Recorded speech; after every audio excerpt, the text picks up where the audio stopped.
25ஆம் அதிகாரம். பெஸ்து என்பவன் நாட்டிற்கு அதிபதியாக வந்து 3 நாளான பின்பு செசரியாவிலிருந்து எருசலேமுக்கு போனான். அப்பொழுது பிரதான ஆசாரியனும் யூதரில் முதன்மையானவர்களும் அவனிடத்தில் வந்து பவுலுக்கு விரோதமாக பிராது பண்ணி அவனை வழியிலே கொன்று போடும்படி சற்பனையான யோசனை உள்ளவர்களாய் தங்கள் மேல் தயவு செய்து அவனை எருசலேமுக்கு அழைப்பிக்க வேண்டுமென்று வேண்டிக் கொண்டார்கள். அதற்கு பெஸ்து பிரதியுத்தரமாக, பவுலை செசரியாவிலே காவல் பண்ணியிருக்கிறதே, நானும் சீக்கிரமாக அங்கே போகிறேன். ஆகையால் உங்களில் திறமுள்ளவர்கள் கூட வந்து அந்த மனுஷனிடத்தில் குற்றம் ஏதாகிலும் உண்டானால் அந்த குற்றத்தை அவன் மேல் சாட்டட்டும் என்றான். அவன் அவர்களிடத்திலே ஏறக்குறைய 10 நாள் சஞ்சரித்து பின்பு செசரியாவுக்கு போய் மறுநாளிலே நியாயாசனத்தில் உட்கார்ந்து பவுலை கொண்டு வரும்படி கட்டளையிட்டான். அவன் வந்தபோது எருசலேமில் இருந்து வந்த யூதர்கள் அவனை சூழ்ந்து நின்று தங்களால் ரூபிக்க கூடாத அநேகம் கொடிய குற்றங்களை அவன் மேல் சாட்டினார்கள். அதற்கு அவன் உத்தரவாக, நாம் யூதருடைய வேத பிரமாணத்துக்காகிலும் தேவாலயத்துக்காகிலும் ராயருக்காகிலும் விரோதமாக ஒரு குற்றமும் செய்யவில்லை என்று சொன்னான். அப்பொழுது பெஸ்து யூதருக்கு தயவு செய்ய மனதாய் பவுலை நோக்கி, நீ எருசலேமுக்கு போய் அவ்விடத்திலே இந்த காரியங்களை குறித்து எனக்கு முன்பாக நியாயம் விசாரிக்கப்பட உனக்கு சம்மதியா என்றான். அதற்கு பவுல், நான் ராயருடைய நியாயாசனத்துக்கு முன்பாக நிற்கிறேன். அதற்கு முன்பாக நான் நியாயம் விசாரிக்கப்பட வேண்டியது. யூதருக்கு நான் அநியாயம் ஒன்றும் செய்யவில்லை. அதை நீரும் நன்றாய் அறிந்திருக்கிறீர். நான் அநியாயம் செய்து மரணத்துக்கு பாத்திரமானது ஏதாகிலும் நடப்பித்ததுண்டானால் நான் சாகாதபடிக்கு மனு கேட்க மாட்டேன். இவர்கள் என்மேல் சாட்டுகிற குற்றங்கள் முற்றிலும் அபத்தமானால் அவர்களுக்கு தயவு பண்ணும் பொருட்டு ஒருவரும் என்னை அவர்களுக்கு ஒப்புக் கொடுக்கலாகாது. ராயருக்கு அபயமிடுகிறேன் என்றான். அப்பொழுது பெஸ்து தன் ஆலோசனைக்காரருடனே ஆலோசித்து, நீ ராயருக்கு அபயமிட்டாயே, ராயரிடத்திற்கே போகக் கடவா என்று உத்தரவு சொன்னான். சில நாள் சென்ற பின்பு அகிரிப்பா ராஜாவும் பெர்னீக்கேயாளும் பெஸ்துவை கண்டு கொள்ளும்படி செசரியாவுக்கு வந்தார்கள்.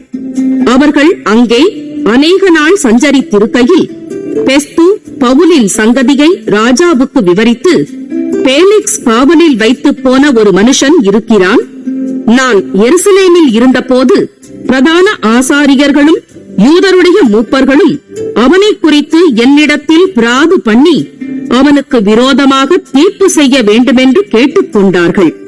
அவர்களுக்கு நான் பிரதியுத்தரமாக, குற்றஞ்சாட்டப்பட்ட மனுஷன் குற்றஞ்சாட்டினவர்களுக்கு முகமுகமாய் நின்று சாட்டின குற்றத்துக்கு தனக்காக எதிர்த்தரவு சொல்ல அவனுக்கு இடம் கிடைக்கிறதற்கு முன்னே குற்றஞ்சாட்டினவர்கள் பட்சமாய் அவனை மரணத்திற்கு ஒப்புக் கொடுக்கிறது ரோமருக்கு வழக்கமல்ல என்றேன். ஆகையால் அவர்கள் இங்கே கூடி வந்தபோது நான் எவ்வளவும் தாமதம் பண்ணாமல் மறுநாள் நியாயாசனத்தில் உட்கார்ந்து அந்த மனுஷனை கொண்டு வரும்படி கட்டளையிட்டேன். அப்பொழுது குற்றஞ்சாட்டினவர்கள் வந்து நின்று நான் நினைத்திருந்த குற்றங்களில் ஒன்றையும் அவன் மேல் சுமத்தாமல் தங்களுடைய மார்க்கத்தை குறித்தும் மரித்து போன இயேசு என்னும் ஒருவன் உயிரோடு இருக்கிறான் என்று பவுல் சாதித்ததை குறித்தும் சில தர்க்க விஷயங்களை அவன் பேரில் விரோதமாய் சொன்னார்கள். இப்படிப்பட்ட தர்க்க விஷயங்களை குறித்து எனக்கு சந்தேகம் இருந்தபடியினால் நீ எருசலேமுக்கு போய் அங்கே இவைகளை குறித்து நியாயம் விசாரிக்கப்பட உனக்கு சம்மதியா என்று கேட்டேன். அதற்கு பவுல், தான் ராயருக்கு முன்பாக நியாயம் விசாரிக்கப்படும்படிக்கு நிறுத்தி வைக்கப்பட வேண்டுமென்று அபயமிட்டபோது நான் அவனை ராயனிடத்திற்கு அனுப்புமளவும் காவல் பண்ணும்படி கட்டளையிட்டேன் என்றான். அப்பொழுது அகிரிப்பா பெஸ்துவை நோக்கி, அந்த மனுஷன் சொல்லுகிறதை நானும் கேட்க மனதாயிருக்கிறேன் என்றான். அதற்கு அவன், நாளைக்கு நீர் கேட்கலாம் என்றான்.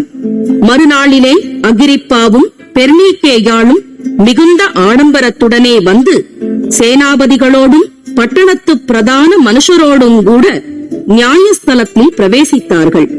உடனே பெஸ்துவினுடைய கட்டளையின்படி பவுல் கொண்டு வரப்பட்டான்.